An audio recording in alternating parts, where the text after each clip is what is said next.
Hey guys, welcome to the shop. Today we're looking at Ranger Point Precision handguard and buttstock on this Rossi model R95. I did some barrel work on. Um, I'm going to say they're pretty well made. I understand this guy actually had an IR laser on this handguard, and he said it held zero, so I'm impressed by that. I think the machining on them and the anodizing on them is pretty good, and if these are your jam, they're your jam. They are not my jam. I think they're really ridiculous and heavy and take away from what makes lever actions appealing, which is their handling, their trimness, and being sleek. This is chonky. Now, if we put this fully in frame, we'll look at it, and I'm going to say that this is about a 9.5 pound gun as it sits right now. Um, and one feature, and this is excuse me, I'm still recovering from pneumonia. It's my first day back in the shop, actually. These huge levers, I actually don't get. I used to love them as a kid. I thought they were really cool until I started shooting lever actions. And the reason I don't like them is your hand accelerates in here, so you basically punch yourself in the knuckles every time you cycle the lever. Um, on the Winchester 94 with a much trimmer lever, what happens is as soon as your hand starts moving, the lever starts moving, especially if you wear gloves. So when you're actually going to go shoot 50, 100, 150 rounds, I don't know anyone shooting a 30-30 for more than that. I should have said this is an R95 and 30-30 Winchester. I don't know anyone shooting more than 50 or 100 rounds in a session, partially due to cost and partially due to recoil. It beats your knuckles up, and I find it fatiguing. Uh, this is really easy. Looking at this, I'm 98% sure this is parts interchangeable with a factory Marlin 336. And to be honest with you guys, depending on what generation of Marlin 336, this might be better made, these Rossies. Uh, with the BRICS tariffs coming through the pipeline, I expect these to be off the market and become collectible pretty quick. Because if we see 100% tariffs on BRICS countries, Brazil is one of the BRICS countries, and that's where these come out of. They'll probably be collectible, but they won't be hard to keep running because we have Marlin parts floating around everywhere. Marlin parts are not that hard to acquire, and really, generally speaking, other than the ejectors on these guns, there's really not that much to break, and people also don't shoot them that much. Um, Now, on the handguard and buttstock side, I think these are too heavy to be really appealing on a lever action. Now, this is kind of a stand-in for basically an AR-15 people mag dump into trash. So I think with that in mind, the weight's not so much of a drawback, and it's arguably a benefit for people who are going to go shoot these at the range, especially reloaders. I mean, you can reload 30-30 pretty economically. My complaint with this kit and caboodle is more with the buttstock than it is with the handguard. The handguard I'll talk about later. That has some stupid issues, but the buttstock relies on these screws here to keep it from sliding up and down. And if you push down, you're tightening, but when you're pushing up, you're kind of unscrewing them. And you really have to get these screws on pretty tight, but you're also in aluminum, and it's easy to strip these. So even with thread locker, which honestly I took a lot of these fasteners off and thread locked them because the customer did not do that on install. And I've seen that a lot with stuff like this, especially with new shooters. They don't think it's really that important, and then they wonder why things don't hold zero.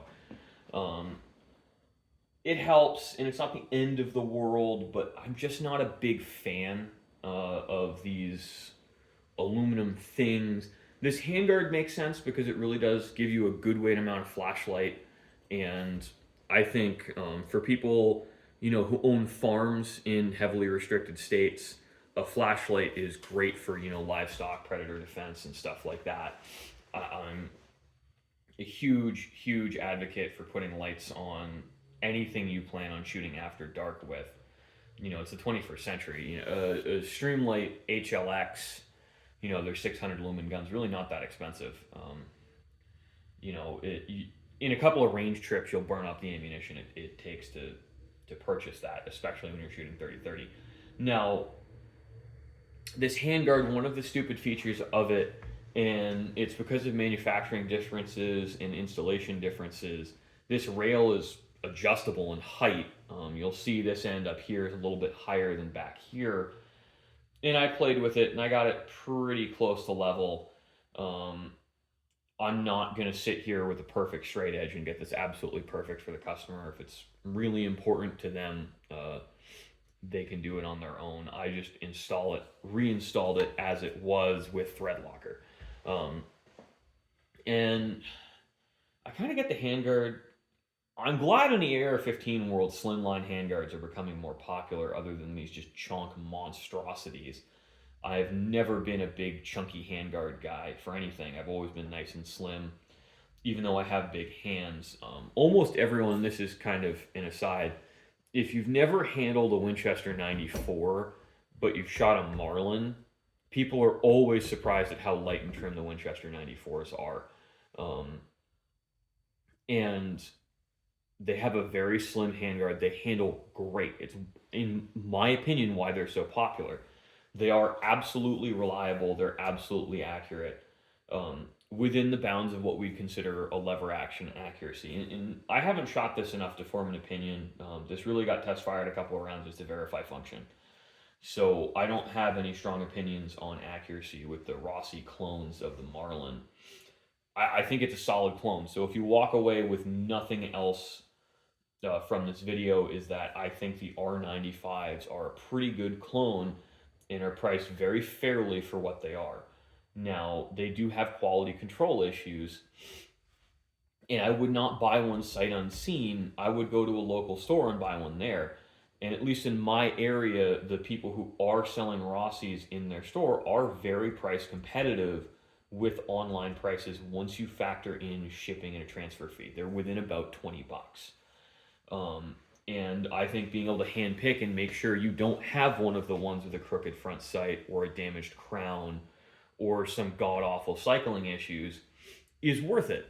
Um, and I'm sure if you go in there and you buy enough guns, they might throw in a box of ammo. I've seen that a few times at stores because margins on new guns are not very good.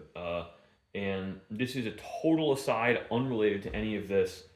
You know, I talk to gun store owners that I do business with and deal with a lot, and they're like, "Oh yeah, I run at 20% margins on new guns." I'm like, "No, you run at 20% gross margins.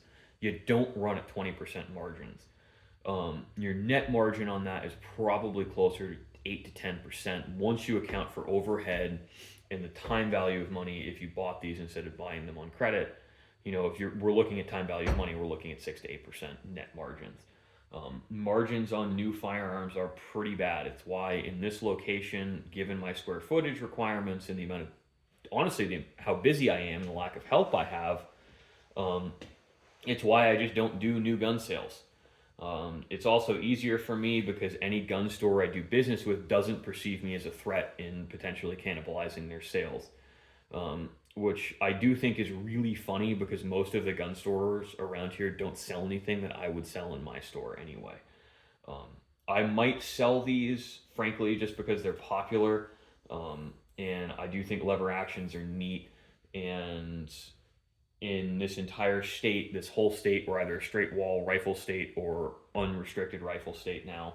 So there's a lot of reasons for me to start selling something in like a 360 buck hammer or 4570 lever actions. Now a lot of people are using like 44 mag and 357 mags. Um, I don't know. I don't really know how those cartridges perform out of a rifle to say that they're adequate on deer. I'm sure 44 mag is very adequate on our southern deer. Um, I would say outside of like 75 yards, I'd start to feel a little iffy with the deer up here just because they're a little bit bigger bodied. Um, and honestly, projectile drop is much harder to predict with those cartridges. So I'd really consider all of the straight wall cartridges with your average shooter to really just be 75 to 100 yard calibers. I think the 30 for 30 you could probably push out to 150. In a better shooter's hands, I absolutely would say that the 30-30 is adequate at 250 yards. It's just so few shooters know how to estimate range, and whatever they think the range is, they double it, and they wind up shooting over or shooting under, just because they just don't shoot very much. Like target shooters like this guy shoot way more than hunters do. They're much more familiar with their rifles, and on average, I find them to be better shots. Hardcore hunters don't shoot, and it's important to understand the distinction when you're in the firearms business between your hunting customers and your different types of target shooting customers. I love actually, and I think this would be fun. I love to take one of these in a straight wall cartridge to a cowboy action shooting match where it is technically legal, but they'll have a fit about the rails on it. And I think for that reason alone, I'm tempted to buy one of these and go to one of our local White Mountain regulator matches. Um, Honestly, a lot of the members of that are pretty good. There's just one guy I can't stand, and I finally blocked him on my social media presence because he just will not shut up. And he takes himself way too seriously. And I just feel like, in my opinion, looking at cowboy action shooting, it is something that is best enjoyed, ironically, with the understanding what you're doing is ridiculous, because it's very hard for me to take anything seriously that involves putting on chaps and shooting things off the back of a rocking horse. Um, Once a rocking horse is involved in your firearms activities, I think you have to understand that, at least if we're talking in terms that those people understand, you've jumped the shark comedically, and you've gone from serious shooting activity to delightfully absurd fun. And I don't think that the people who shoot cowboy action look at it as delightfully absurd. I think they do it seriously, and I may not fit in and get along well with those people, just for that reason. But they certainly have a place. I mean, I've got a few customers I get on with who do cowboy action. We're getting off into the weeds, but my big thing, and I never advertise for cowboy action, is because honestly, a lot of them ask me to do some really unsafe things. I've had a lot of cowboy action shooters come in with clip springs or beveled locking surfaces in shotguns so they are easier to reload, and they wind up popping open under recoil as soon as you fire. And they're like, "Oh, this is great because I can reload so much faster." And I'm like, "Oh my god, this is horrible. You've made a pipe bomb." Uh, and for that reason, I don't really get into the cowboy action shooting work because they ask me to do unsafe things. And there are a couple shops that specialize in it. I'm really just waiting for someone to get hurt bad, and those guys to get sued. And I think it's very hard to sue your gunsmith, just because of what we do and the nature of the work. You know, there's always the understanding, do this at your own risk. But I do think knowingly creating a condition where a firearm can pop open under recoil absolutely is gross negligence. And you look at a lot of guys want you to defeat safety features on their revolvers because some of the safety features make it harder to cock the hammer. So when they're fanning, they can shoot faster. Now, I won't disable those safety features because they're there for a reason on these guns, and you can run into some timing issues with them. And also, in principle, I think it's careless as a business owner to disable safety features on a firearm. Um, I'm not a fan of it. Like, I don't disable magazine disconnects for customers. Most of them are really trivial, and when you're familiar with the mechanics of the firearm, it's not much more complicated than field stripping. Just from a I don't want to get sued perspective, I'll never disable a safety like that for a customer. If a firearm comes in with that safety disabled and I note it, I'll note it on my work order. Note that this safety was disabled prior to it coming into my possession, and I'll hand you a red tag saying this firearm has safeties disabled. This is what's disabled. This is deviating from factory specifications. Customer signs the red tag, I staple it to my work order and save it in perpetuity. A lot of people find that off-putting, but the firearms are not something to play with. Honestly, magazine disconnects, as controversial as they are, make a lot of sense, because this has happened now a couple of times that I'm aware of with police officers or inexperienced shooters being really careless. Say they drop the magazine out of a Glock, oh, the gun's now unloaded, they pull a trigger to disassemble the firearm, but there's a live round in the chamber. Magazine safety disconnect would not necessarily have stopped that event, but it would have reduced its likelihood and forced a pause in there for people to stop and think. I understand why they're popular. I also understand why people don't like them. Loaded chamber indicators are one of those things where on certain firearms I'm okay with their removal and kind of encourage it, because the way the loaded chamber indicators fail, they cause reliability issues. So I think this is kind of enough sidetracking for today. We're running at about 16 minutes, which is the upper limit of what I think you guys will watch, at least here. I hope you've enjoyed this starting ramble on the Rossi R95 and these Ranger Point Precision handguards. Honestly, if these handguards are something you'll like, I think you'll appreciate them. The workmanship on them is pretty good and the anodizing's solid.